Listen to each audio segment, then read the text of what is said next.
now we are going to do the real painting on the paper that's taped to the board.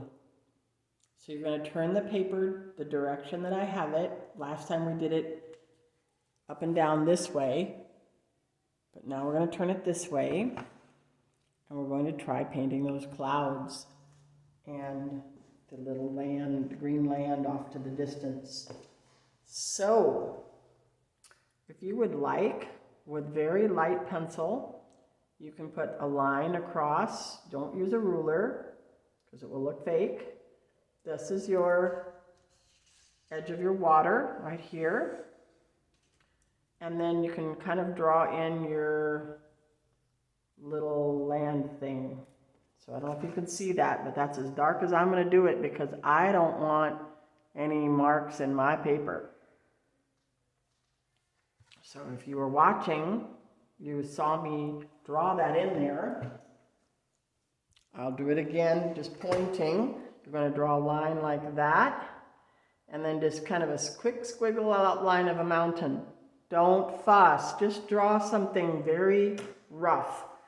We're going to put blue over or clouds over everything, and then we'll paint the hills over the top of that. It's okay to put blue behind green. They're going to get along just fine. If you remember in this one, this was completely covered. Oh, I did this one. Here's the one where we tried to get the shadow of or the reflection of the clouds in the water a little bit. But if you remember, this one was completely painted, and then we put the green over the top of it, and it was just fine.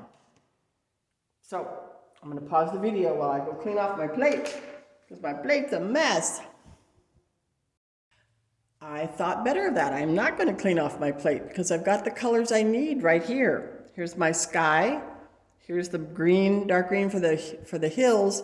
My yellow ochre got kind of contaminated because the blue ran into it. So I'm going to wipe that off with paper towel. And then this is the blue-gray that I made. I'm going to sort of clean that up a little bit. But I'm going to keep the rest of these because I can use them again. When things dry on your plate, you just wet them and keep going. Re-wet them, I should say. So let's make our colors. I'm going to put some water in the blue. Some water in the yellow, some water in the brown, just a little bit of water in the brown, because we're going to need that to make our yellow ochre color again. And then after that, or while that's drying, we can make the green for the hills.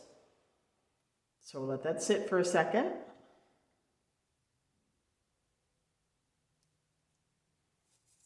I'm going to bring this up here so you can see what I'm doing. Sorry if sometimes things end up off the bottom of the page, because I'm filming from up above me and I really can't see what's in the frame and what's not when I'm working. So I try to keep things in view, but sometimes I mess up. So I'm going to make a good amount of blue, but we're not going to make it real dark. Remember on this one right here, it was a little too dark. I think this one looks more natural, these lighter blues. So let's lighten this up by putting some water in it, mixing it around. See how I've got a lot there that I can pull from. So let's leave that alone, and then we're going to mix the yellow ochre. Don't let the two puddles meet. Sorry, I am going to move this out of the way, and you might do the same. Move your paper out of the way while you're making your colors. Okay, we're going to take some yellow, put it here, but don't let it touch the blue because they'll start running together and we'll have a mess. We'll have green. Okay, and then we're going to get a little bit of brown. I'm going to dry off my brush. Do you see me thinking there? I couldn't make up my mind. Just pick up a tiny bit of brown on the tip of the brush and mix it in. If it's too brown, get a little more yellow. I don't have room to put a brown puddle next to my yellow. Okay, so this needs to be very watered down as well. Very watered down. So that might be a reason to have cleaned off my plate because I don't really have enough room. Don't let this run into the blue. And I can also add more water as I'm painting to my paper. If the first swoop of the yellow brown color, the yellow ochre color is too bright, I can just rinse off my brush and just get clear water and keep spreading it. Okay, so let's get some, rinse off your brush, get rid of most of the water, and let's pick up some of this blue. I think it needs more water. All right, remember we're gonna paint with the brush smashed flat up against the page. We're gonna just kind of go up and down to get some random cloud shapes. Let me go way down here so there's no cloud over here. And then fill this in really quickly. That's it, done, stop. Okay, wash your brush, dry it, pick up some of this yellow, get a little more water. You're gonna get a sense as you do this more of how much water you need. And we're gonna go right along the edge of the cloud. Just touch the blue with the tip of your brush. And go get some more paint and keep going. Okay, that's a little bit yellowy, so I'm gonna rinse my brush off, kind of scrape off some water, but not a lot, and then go along the edge of that to make it even fainter color. And then I'm going to do the same thing down here in the water while I'm thinking of it. So let's follow the shape of this. See how this goes down and then it goes up? So this one's going to do the opposite, like a mirror. Just put a little bit of that in like that and like that. Just real vague. Okay, clean it off. Go get your blue again and go underneath these clouds to make the bottom sides of them. And I'm just painting right over the top of those hills. My brush strokes now are going to start going sideways as I get down near the ground. And I'm going to keep on going down here, because I don't know exactly where my mountains might end up. And then I'm going to put some blue up against this yellow ochre that I put there. Let's get some more yellow ochre just to kind of mush it in there. And then more blue to finish it off. And kind of have this blue go sideways because it's water. And maybe come back in here and blend your yellow ochre sort of sideways because water has sideways ripples in it. Okay, so you need to work fast like I just did so that you have, so things don't have time to dry. Try to go all the way out to the edge, which I didn't do right there. Yeah. Oh well. Like I said, professionals, they have white spots in their paintings, so don't fuss with it too much or you'll ruin it. Okay, now we're going to let it dry.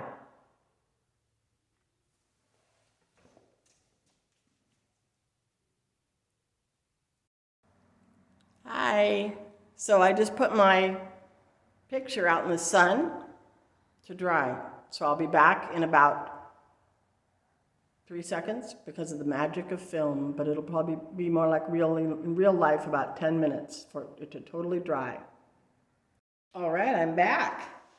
I don't know if you can notice from when it was in the frame before and now the picture is back here, but watercolors do tend to get a little lighter as they dry. So here we had the greenish, dark color we made before. So let's add a little bit more to that because that's not enough, I don't think. So put a drop of water in your green. We added a little bit of purple. We added some brown, I think it was. So let's put the picture aside so we can mix up this color. Whoops. All right, we don't want that bunch of water in there. So let me get a paper towel and sop that up. The artist's tool, the paper towel. Wow, got a flood. Okay, well, I guess that was my yellow ochre invading. So we'll have to make some more. I'm gonna go get another paper towel. If you don't have any paper towels at your house, you can use an old cleaning rag or something like that. Just make sure it's clean and not one that people have been washing dishes with or something, because that'll be kind of greasy. Okay, so there's that poisonous green, as my teacher used to call it. Scrape off what I can of the paint. See how thick it is? I want it thick like that to get a dark color. Too much water will not make you a dark color. Okay, so let's add, normally we would add red to get a gray shadow on a green thing, but we don't want the gray as much as we want just a pine kind of green. So you can add orange, or you can add a little bit of brown, but not a lot of water. So let's mix that brown in and see what it does. Not enough brown, more brown, more brown. So we get kind of a pine tree sort of green color going. Need some more green. Need to make it pretty thick. Let's get a little more brown. There we go. Now we got kind of a green off in the distance. Things off in the distance often look more grayish too, just because of the mist in the air or that sort of thing. So this looks like a good color for our shoreline. Now you did put in a line, so let's start by just following that line across with a thin line. And it doesn't have to be perfectly straight. You want it to look natural, not like you did it with a ruler. There's the baseline. Now you got to keep moving. You don't want that line to get dry before you can bring this island or this land down to meet it. So fill it in pretty quickly. Kind of do this dabbing thing up and down. Okay, so now it gets kind of thin down here. You can make it look kind of bumpy, like there's some trees there. And then bring it back up a little bit. So this looks like way across the lake, there's some pine trees growing on the hill. And I kind of scribbled down into the lake too much with my pine trees, so I'm going to fix my line right there. And then I'm going to get a little more and fill this in, because this is too light. Although that we were going to put another layer, another hill in front of this one, so that's okay. So maybe make these kind of look like trees. Okay, I'm going to stop because I'm messing with too much. So while that's drying, I'm going to make a little bit more of this green. And this time let's add a little bit of purple to it to darken it even more. Put the purple over to the side and bring it in as we need it. Purple has blue in it, which makes a cool green, but it also does have the red, so that makes it kind of the grayed down color, which is okay. We can use that. I think I'm going to add a little more green to it. Make it look a little less purpley. So I'm going to dry my brush so I don't add a bunch of water. I'm going to scoop up some more green and add that in there. Okay.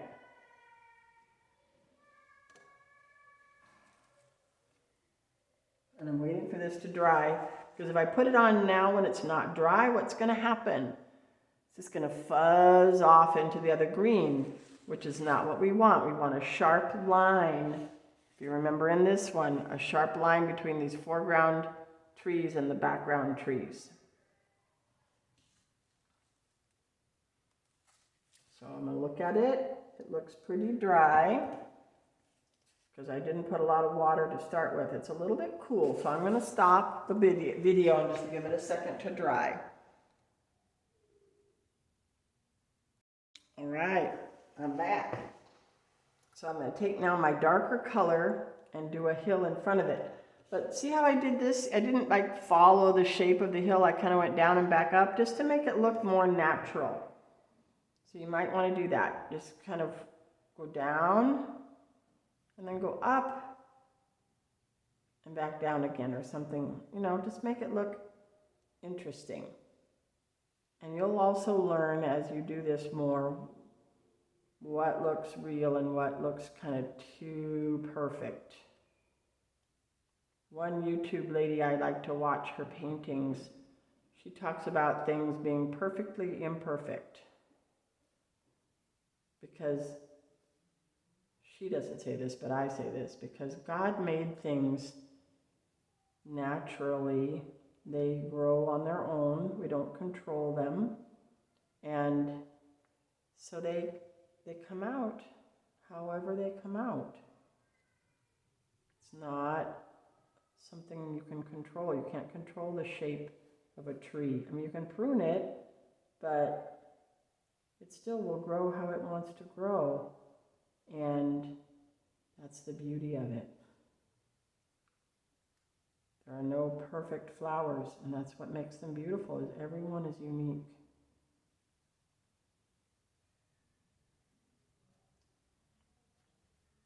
Okay, I'm going to let that dry. And then I think I might put some more darkness down under here. While it's drying, let's look and see. Look how we've got this nice reflection of the clouds in the sky on the water. So while we're waiting for that island to dry, those trees to dry, take your brush, get it really clean, dry it off, and then go back into your blue. It should be pretty dry by now. Get just a little bit of blue on your brush. But your brush should be really dry. You might even, now that you've picked up the blue, let the extra water soak off, and then just brush across here really lightly. Oh, not lightly enough. Ooh, look at that. If you use the side of the brush, look, doesn't that look like water? That's what it's supposed to do. You might try that on your practice paintings first. Get some light blue on your brush, dry it off by sucking it out of the tip, and then just go sideways. Remove this. Just go back and forth, just once or twice. Just once like that. See how that makes it look like the water has ripples? Whoa! Once like that, done. Because the texture of the paper shows when the brush is dry. Now, if your brush wasn't dry enough, it's okay. See, mine, most of the paint came off right there, but that's all right too. That looks cool. That looks real. Or you can go kind of smash your brush till it fuzzes out a little bit. Don't do this a lot, but like that, and then go across like that a few times to get those ripple looks in the water. So now try it if you want. You don't have to. Be brave. Try it on your painting.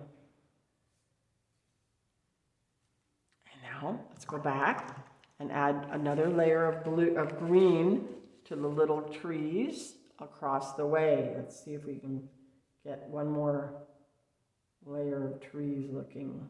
Maybe see even how just tapping the brush on there makes kind of little tree looking things. And before we get too carried away and fussing and fussing and fussing, we're going to stop. There you are, you're done. Now, do you know one thing it's missing? It's missing the artist's signature. Every artist signs their work. So wash your brush off, make it into a point, set it down to dry. If you want to wait till you come in, and you can use my pointy Sharpie if you don't have one of these pointy Sharpies, and you're going to sign it. You can put your initials or your name.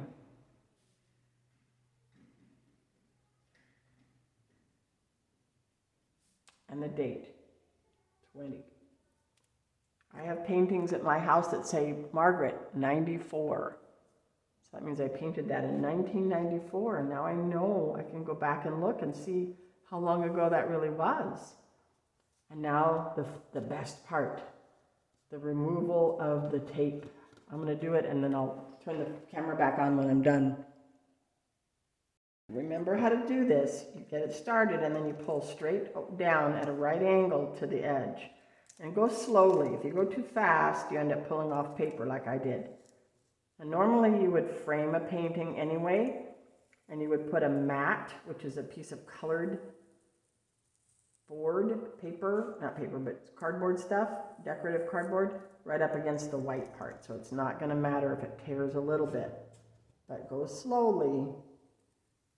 Whoop, it still took some off. See it right there? But that's okay. But go slowly, because the slower you go, the less it pulls the paper. Don't get impatient. And you can wait and sign it after you pull off the paper if you want. Make sure you don't have your letters go down below the tape. I almost put my G below the tape. And there's your beautiful masterpiece. Congratulations. I can't wait to see it. Bye.